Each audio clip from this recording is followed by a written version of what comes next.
नमस्कार, news plus देख रहे हैं आप। मैं हूं आपके साथ में अविरल। रुख करते हैं आज की बड़ी खबरों की ओर। लॉकडाउन के चलते गरीबों के दिन काफी दिक्कत से गुजर रहे हैं। उन्हें भोजन तक भी सही से नहीं मिल पा रहा है। इसी को मद्देनजर रखते हुए कानून मंत्री ब्रजेश पाठक ने अटल बिहारी फाउंडेशन की पहल पर निःशुल्क अटल भोजनालय लखनऊ के गांधी भवन से शुरू किया है। देखिए ये रिपोर्ट। उत्तर प्रदेश में पिछले काफी दिनों से लॉकडाउन चल रहा है, जिससे लोगों को जीवन यापन करने में काफी दिक्कतों का सामना करना पड़ रहा है। अगर हम बात करें रोजाना काम कर कमाने वाले व्यक्तियों की, तो उन्हें सबसे ज्यादा तकलीफ का सामना करना पड़ रहा है। इस बात को ध्यान में रखते हुए उत्तर प्रदेश के कानून मंत्री ब्रजेश पाठक ने अटल बिहारी फाउंडेशन की पहल पर निःशुल्क अटल भोजनालय लखनऊ के गांधी भवन में शुरू किया। लॉकडाउन की बंदी में असहाय लोगों को अटल बिहारी फाउंडेशन निःशुल्क भोजन उपलब्ध कराएगी। Bureau report, news plus. Corona vaccination जरूरी है, ये अब लोगों को समझ में आ रहा है कि अगर सुरक्षित रहना है तो वैक्सीनेशन करवाना जरूरी है। आज इसी के मद्देनजर कानपुर जिला जज के तत्वाधान में कोरोना वैक्सीनेशन कैंप का आयोजन हुआ, जिसमें कि जजों के साथ साथ वकीलों को भी कोरोना टीकाकरण किया गया। वैक्सीनेशन का कार्यक्रम है। देखिए, 19 तारीख को हम लोगों ने हमारे जिला जज महोदय के माध्यम से एक पत्र सीएमओ महोदय को दिया था कि कानपुर में लगभग 15,000 वकील हैं, कर्मचारी हैं, उनका परिवार है, तो एक बहुत बड़ा समूह है जो अभी टीकाकरण से छूट गया है। अगर संक्रमण को रोकना है तो इनके टीकाकरण की व्यवस्था की जाए। इसी कड़ी में सीएमओ महोदय ने आज यहाँ कानपुर कचहरी परिसर में टीकाकरण की व्यवस्था की है। हमारे अधिवक्ता साथी, न्यायिक कर्मचारी और न्यायिक अधिकारी और उनके परिवार के लोग आज यहाँ टीका लगवा रहे हैं। कितने लोगों को अभी तक का लग चुका है टीका? देखिए, अभी तक लगभग 30-40 लोगों को सुबह से लग चुका है और शाम तक मुझे उम्मीद है कि कम से कम 200-250 लोगों को लग जाएगा। हम लोग सोशल डिस्टेंसिंग का पालन कर रहे हैं और इससे ज़्यादा एक बार में आना अच्छा भी नहीं है। तकरीबन अगर इस तरीके से 300-400 कर के स्लॉट में लगते रहेंगे तो सभी का टीकाकरण हो। बांके बिहारी मंदिर के बाहर बैठकर सभी के जूते चप्पलों की रखवाली करती मां यशोदा ने दिए गौशाले के लिए 51 लाख रुपए का दान।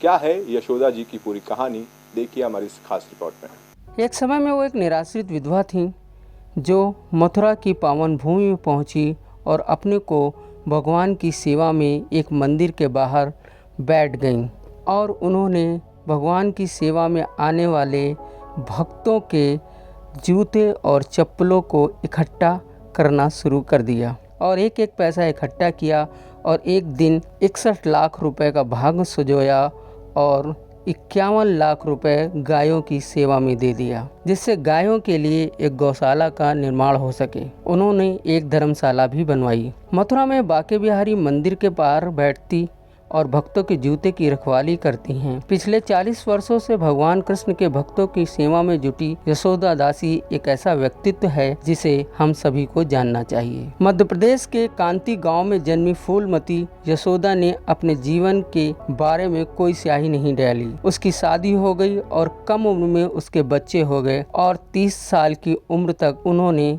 एक पूरा पारिवारिक जीवन जिया और उसके बाद एक दुर्घटना ने जीवन को मोड़ कर रख दिया। एक भीषण सड़क दुर्घटना में उनके पति, बेटा और बेटू की असमय मृत्यु हो गई। मध्य प्रदेश के एक उच्च घराने की महिला सड़क पर आ गई। 30 साल की उम्र में उन्होंने अपने आप को सड़कों पर पाया। दिल टूटा, दरिद्रता आई और उसने अपना रास्ता बना लिया मथुरा और पहुंच गई भगवान कृष्ण की शरण में मथुरा पहुंची। ज्यादातर महिलाएं मंदिरों के बाहर भीख मांगती नजर आती हैं, लेकिन फूलमती ने बांके बिहारी मंदिर के दरवाजे पर आने वाले भक्तों की सेवा में लग गई और पिछले 40 वर्षों से मंदिर में आने वाले भक्तों के जूते चप्पलों की रखवाली करती हैं और भगवान कृष्ण की सेवा में लगी रहती हैं और भक्तों द्वारा प्राप्त हुए एक एक पैसे को इकट्ठा कर 61 लाख रुपए उन्होंने इतने सालों में जमा किए और 51 लाख रुपए गौशाला बनाने को दे दिए और बाकी धर्मशाला बनाने के लिए। ऐसे व्यक्तित्व को न्यूज प्लस प्रणाम करता है। Special desk news plus. Kanpur में कोरोना वायरस की चाल सुस्त पड़ गई है। 1.5 महीने बाद शहर के विभिन्न शमशान घाटों पर कम शव अंतिम संस्कार के लिए पहुंच रहे हैं। कोरोना ने ऐसा कहर ढाया था कि शमशान घाटों पर चिता लगाने की जगह तक नहीं बची थी। सूर्यास्त के बाद भी देर रात तक शवों का अंतिम संस्कार किया जा रहा था, लेकिन अब फिलहाल वो मंजर, वो रूह कंपा देने वाली दृश्य अब कहीं न कहीं कम होते दिख रहे हैं।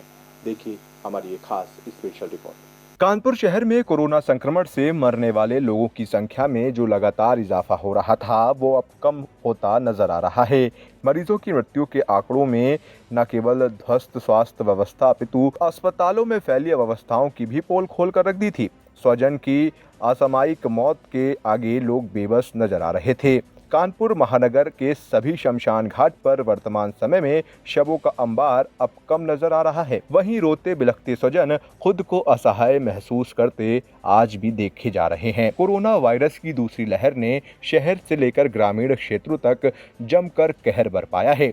हजारों कोविड और नॉन कोविड मरीजों को अपनी जान गंवानी पड़ी है। अंतिम संस्कार के लिए लोगों को शमशान घाटों पर 5 से 7 घंटे का लंबा इंतजार करना पड़ा है। कोरोना कर्फ्यू में संक्रमण की रफ्तार को कम किया है। 1.5 महीने बाद अब अंतिम संस्कार का आंकड़ा 200 से नीचे आता दिख रहा है। बता दें कि कानपुर में कोरोना संक्रमित शवों और लावारिस लाशों का अंतिम संस्कार भैरव घाट और भगवत दास विद्युत शवगृह में किया जा रहा है। अप्रैल महीने और मई महीने के पहले हफ्ते में भैरव घाट और भगवत दास घाट की इलेक्ट्रॉनिक भट्टियां दिन रात धधक रही थी। इलेक्ट्रॉनिक भट्टियों में शव जलाने के बाद भी जितने शव बचते थे उन्हें लकड़ियों से जलाया जाता था, लेकिन अब ये आंकड़ा कम नजर आ रहा है। उत्तर प्रदेश में जिस तरीके से कोरोना की मार पूरा उत्तर प्रदेश झेल रहा था, तो कहीं ना कहीं आज मामले कम हो गए हैं, कम होते दिख रहे हैं कागज़ों में भी। और घाट पे हम भैरव घाट पर कानपुर के खड़े हुए हैं, आप देख सकते हैं पीछे हमारे बॉडी हैं, इनकी संख्या जो है आज कम दिख रही है।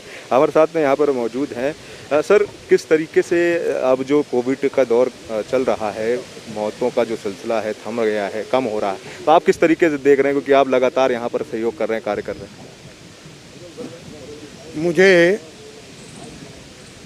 यहाँ पर 19 तारीख से और आज तक जो कोविड वार्डियाँ हैं 1892 वार्डियों को कल तक हम लोग ने लकड़ी से कराया है कोविड वार्डी। इसमें कोई शक नहीं कि एक सप्ताह में काफ़ी गिरावट आई। आज 21 से लेकर और 25 तक अंतिम संस्कार हो रहा है। नहीं, यहीं पर 110, 115 बॉडियों का अंतिम संस्कार डेली कराया जा रहा था।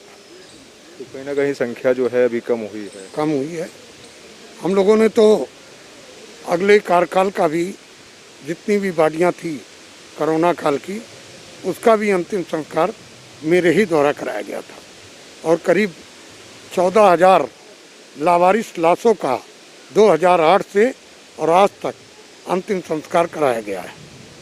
तो कहीं ना कहीं आप देख सकते हैं कि जो सिलसिला है मरीजों का वो घट रहा है, आंकड़े घट रहे हैं।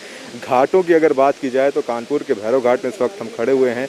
पीछे आप देख सकते हैं कि 3-4 बॉडियां आपको दिख रही होंगी। तो ये नंबर के थ्रू अभी भी जो है वो आपका लकड़ियों के द्वारा या विद्युत के द्वारा जो है अंतिम संस्कार किया जा रहा है। तो कहीं ना कहीं ये जो आंकड़े हैं अभी कम होते दिख रहे हैं।